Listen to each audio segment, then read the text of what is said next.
In November 1892, as the French army closed in on his capital, the King of Dahomey made a decision his enemies never expected. He did not negotiate. He did not flee. He gave the order to burn everything: the palace, the royal compounds, the symbols of 2 centuries of sovereignty. If France wanted Dahomey, France would get the ashes. This is the story of a kingdom that refused to end on someone else's terms, and what it cost to hold that refusal until the last moment. The red earth of Abomey.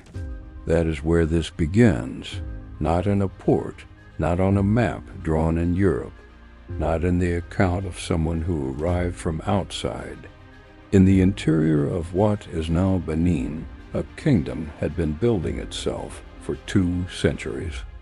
Building deliberately, inland, away from the coast, away from the roots that others wanted to control. The capital it built on that red earth was called Abomey, and Abomey was not a village that grew into a city. It was a decision made by people who understood very early that the world outside their borders did not wish them well. The palace complex of Abomey was not a single building. It was a world. Successive kings had added to it across generations, each new reign leaving its own compound, its own courtyards, its own bas-relief walls recording the history of the dynasty in clay and color. By the 19th century, Abomey covered more than 40 hectares.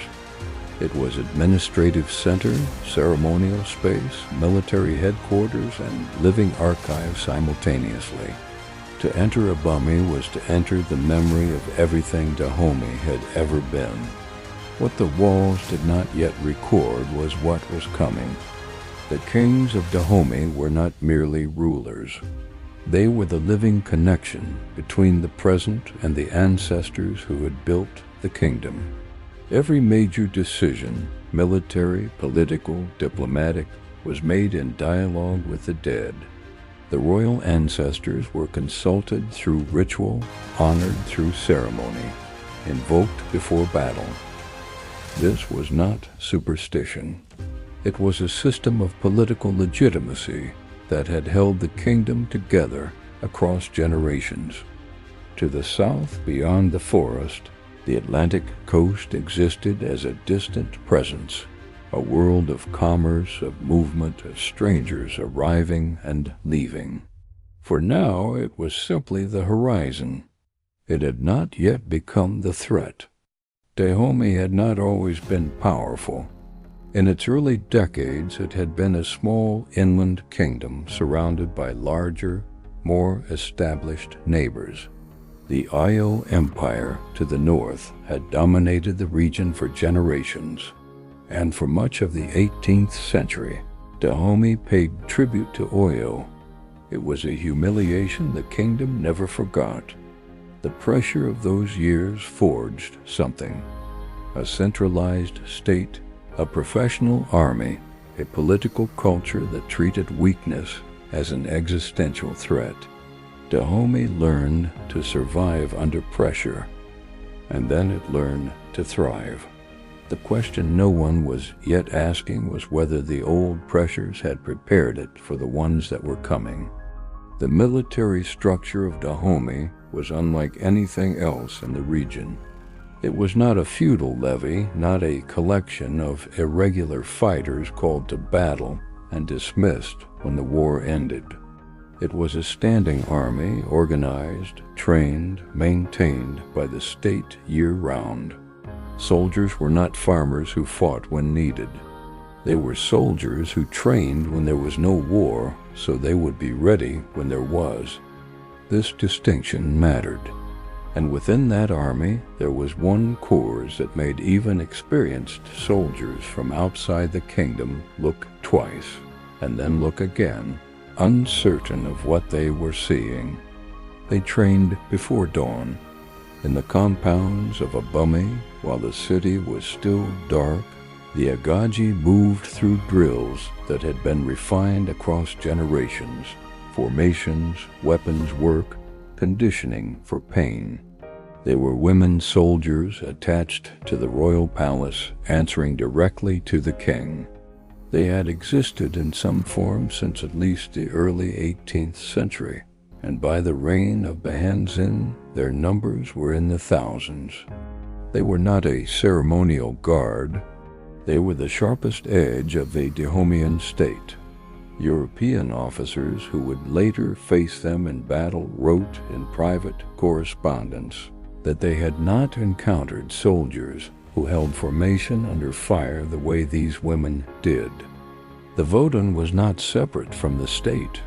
It was woven into it. The spiritual world and the political world in Dahomey were not two different systems that happened to coexist. They were the same system, expressed in different registers. Kings held spiritual authority. Priests held political influence. The ceremonies that marked the agricultural calendar were also exercises of state power. In the years before the final war, the Vodun priests were among the first to sense what was shifting. The signs came from the direction of the sea, not yet readable as danger, but present and insistent, a frequency the kingdom had not heard before. Through the port of Ouida, Dahomey entered the Atlantic economy with full awareness of its turns. European firearms and textiles arrived. In exchange, Dahomey supplied what that economy demanded above all else: enslaved people, taken in raids and wars against neighboring peoples, sold to European traders who carried them across the ocean. The demand was not Dahomey's creation. It was Atlantic, industrial, and insatiable, generated by plantation economies thousands of miles away. But Dahomey's participation was real, active, and central to how the kingdom funded its military power. The rifles that arrived through Ouida made Dahomey stronger. The world that sent them would later come to take everything else. By the time Béhanzin inherited the throne in 1889, the coast his kingdom had traded with for generations had become something different. The French were no longer merchants operating from distant ports. They were constructing the infrastructure of permanent occupation. Béhanzin understood this immediately. He also understood that the kingdom he had inherited was not in decline. It was a kingdom at the height of its organized capacity, entering the worst crisis of its existence. The two things were connected. France did not come for a weak state. It came because Dahomey was strong enough to matter. This was Dahomey, 2 centuries of survival, a professional army, a king who had purchased modern artillery, a military corps that European officers would later describe as the most disciplined force they had faced on the continent. And to the south, on the coast, the French had been building something for years, quietly, methodically, without declaring war. Not an army, something more dangerous, a legal framework, a series of treaties that, when read together, meant one thing: Dahomey was already surrounded. Béhanzin just didn't know it yet. France did not arrive in West Africa with cannons. It arrived with paper.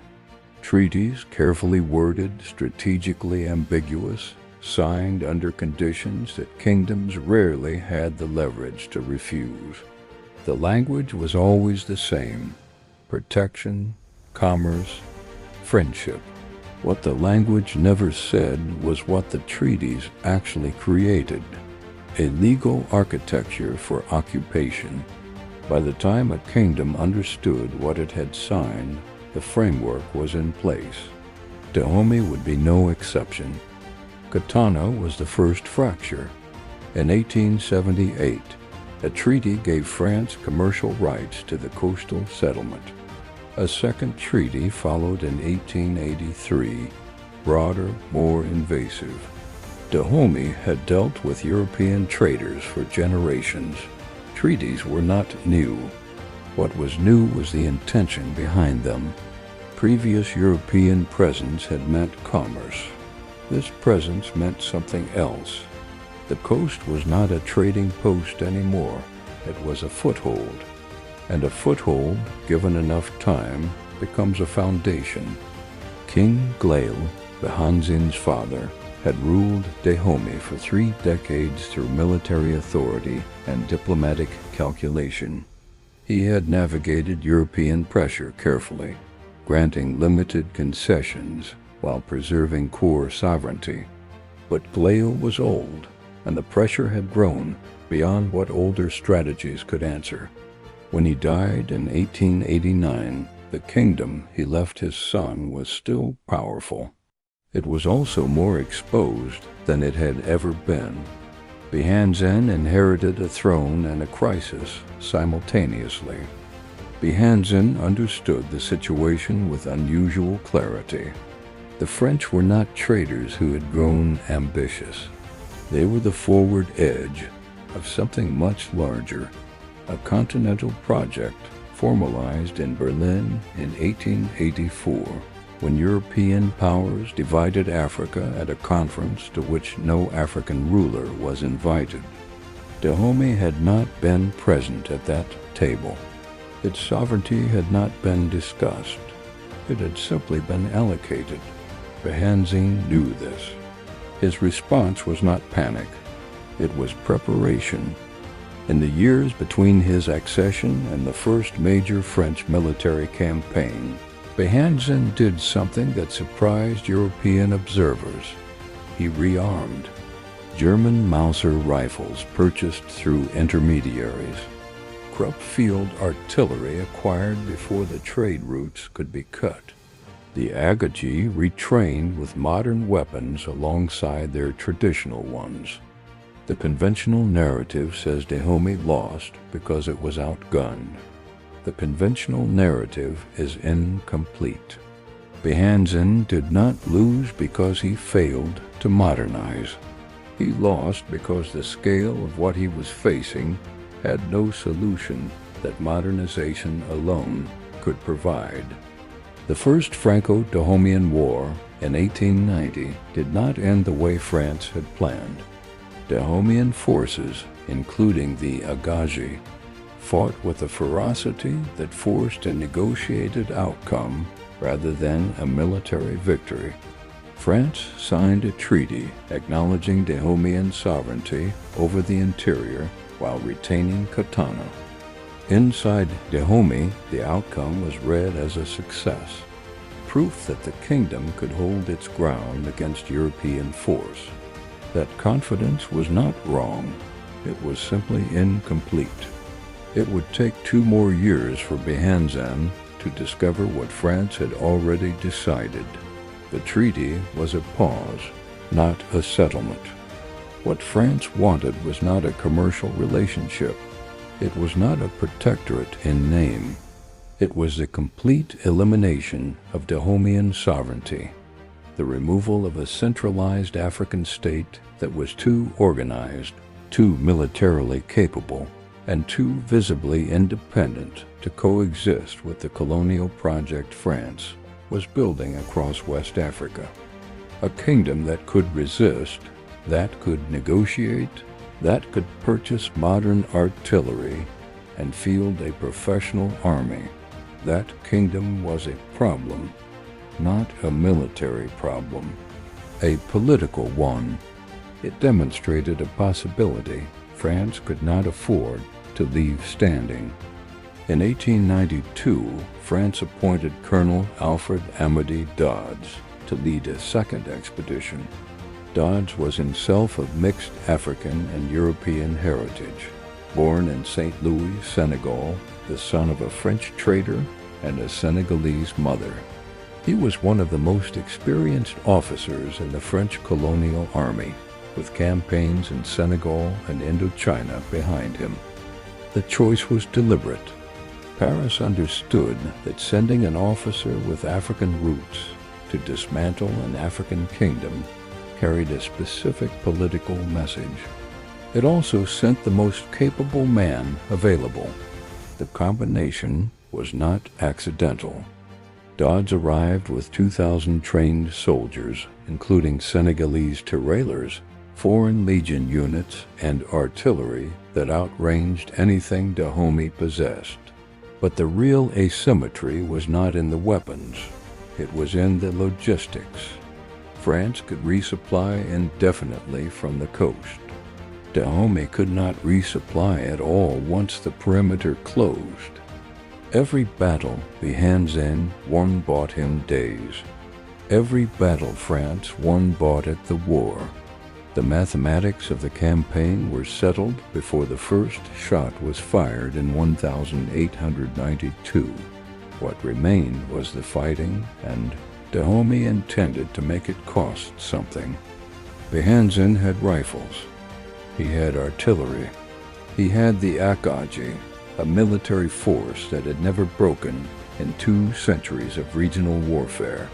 What he did not have was a way to win a war of attrition against an industrial empire with an unlimited supply line. He knew this. His generals knew this.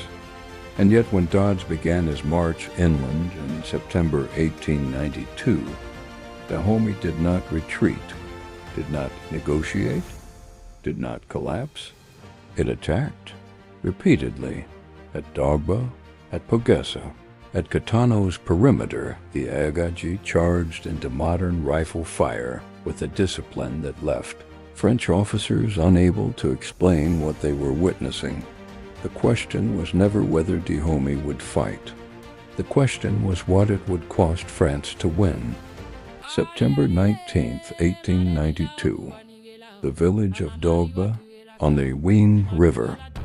Dodds had established a defensive perimeter around his supply boats, the lifeline of the entire campaign.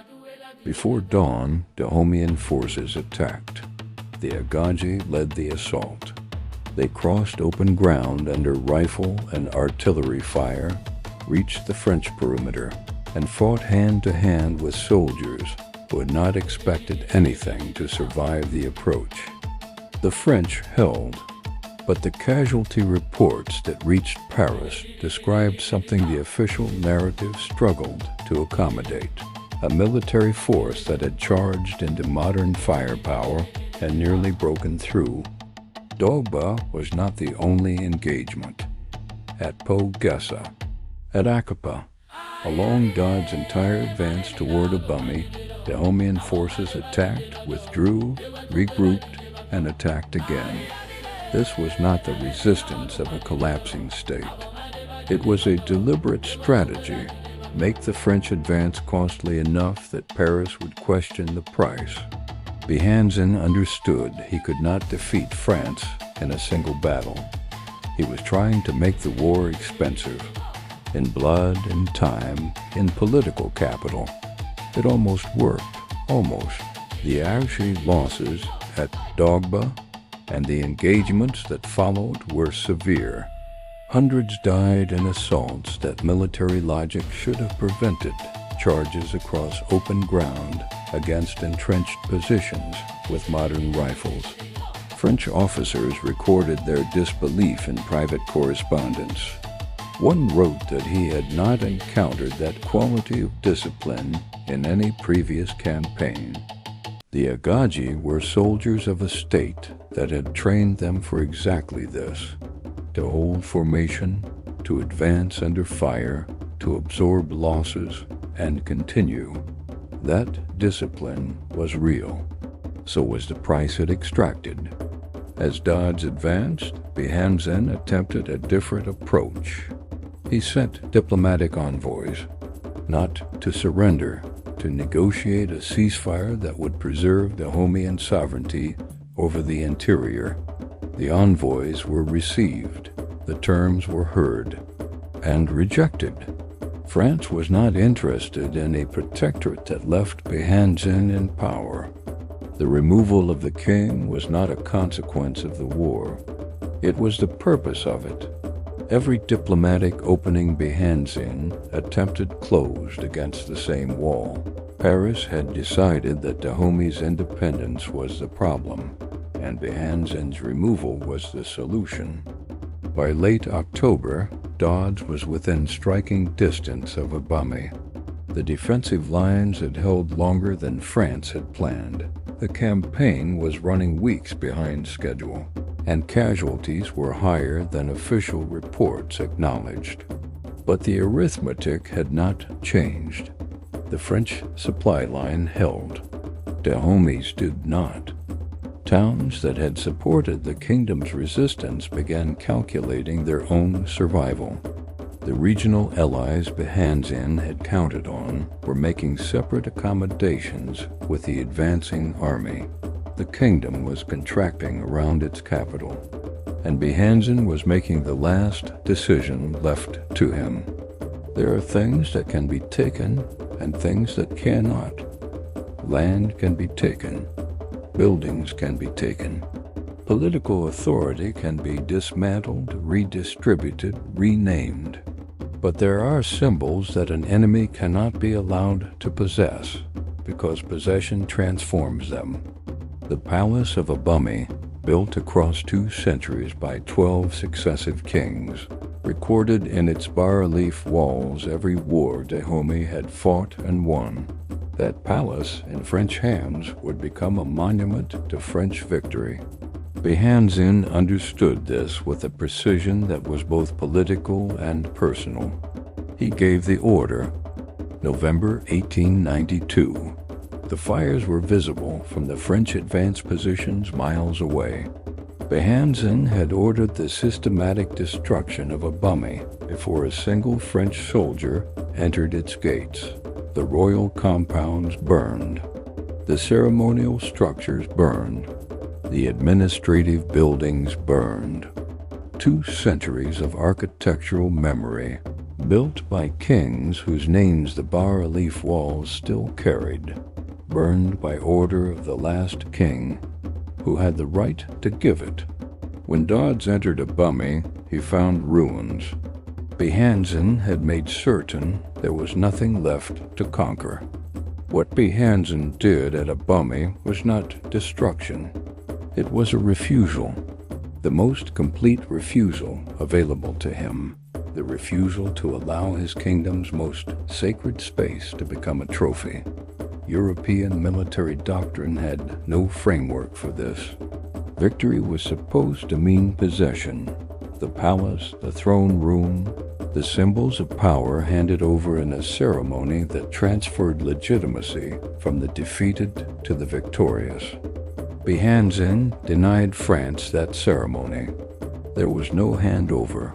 There was no throne to sit in. There were ashes, and the knowledge that the king had chosen what his capital would become. Béhanzin withdrew north with the remnants of his army. Dodds occupied Abomey, or what was left of it, and installed a member of the royal family under French authority as the new king. The legal architecture of protectorate was constructed rapidly. On paper, Dahomey still existed. In practice, its sovereignty had been replaced by a colonial administration that answered to Paris. The new king had no army, no independent revenue, no foreign policy. He had a title. France had everything else. For 2 more months, Béhanzin continued to move through the northern territories, gathering fighters, sending messages attempting to rebuild a military position from which to continue the resistance. It was not enough. The regional base had collapsed. The supply lines were gone. In January 1894, Béhanzin surrendered to French authorities. He was taken into custody with the formality of a state procedure, because France needed his surrender to be official, documented, and visible. The man who had refused to hand over his palace was now being handed over himself. France had its ceremony after all. Béhanzin was not imprisoned. He was exiled. There is a difference, and France understood it precisely. Imprisonment would have made him a martyr within reach, a symbol too close, too visible for those he had ruled. Exile removed him from the continent entirely. In 1894, France deported him to Martinique in the Caribbean, an island thousands of miles from Abomey. From every landscape his life had been built inside. France had taken the king. It had also taken the ground beneath his feet. In Martinique, Béhanzin lived as a man displaced from every context that had given his life meaning. He carried himself with the posture of someone who had not forgotten what he was, even as everything around him was designed to make him forget. In 1906, French authorities transferred him to Blida, Algeria, closer to the continent, still far from Dahomey. He died there on December 10, 1906. He was approximately 60 years old. He had spent 12 years in exile, roughly the same number of years he had spent on the throne. He never returned to Abomey. He never saw the ruins of the palace he had burned. His body was eventually repatriated to Dahomey in 1928, more than 2 decades after his death, a concession to a memory France could no longer contain by keeping it abroad.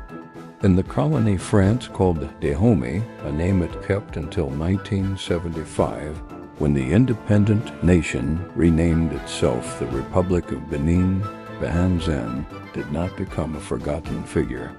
He became a buried one. Oral histories preserved what administrative records flattened. Families kept the stories. The dynasty maintained its continuity in private. The kingdom had lost its political form. It had not lost its memory. The Palace of Abomey was designated a UNESCO World Heritage Site in 1985. The same power that had ordered its destruction was now funding its preservation. That irony was real, and so was the contradiction it revealed.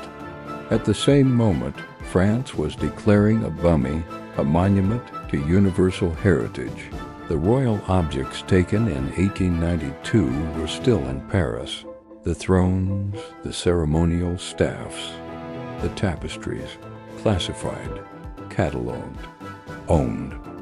A civilization preserved on French terms in French institutions for French audiences. Heritage was offered. Sovereignty was not. The objects France took from Abomey in 1892 were another form of the same erasure. Royal thrones, ceremonial staffs, the recage that served as the king's voice when he could not speak in person, appliqued tapestries recording the history of the dynasty, ritual objects whose significance required generations of knowledge to interpret correctly. They were taken to Paris, catalogued, displayed in the Musée du Quai Branly, presented to French audiences as artifacts of a conquered civilization, stripped of the political context that made them what they were. For more than a century, Dahomey's royal objects were in France. Dahomey was not consulted. In November 2021, 26 royal objects were returned to the Republic of Benin. It was the first significant repatriation of African cultural objects by France, the result of a 2018 report commissioned by President Macron, years of negotiation and sustained pressure from Beninese authorities who had been asking for decades. The objects arrived in Katana to a reception that was simultaneously a homecoming and a reckoning. 26 objects. Out of the thousands taken, the return was real. The incompleteness of it was equally real. Both things are true at the same time. The Agaji did not disappear with the kingdom. Some survived the wars of 1892 and 1894. Some were documented by European visitors in the years that followed, interviewed, photographed, described in terms that range from genuine respect to colonial condescension. The last woman verified to have served as an Agaji soldier died in 1979. Her name was Nawe. She was, by various accounts, well over 100 years old. She had outlived the kingdom by 85 years. She had outlived the colonial administration that replaced it.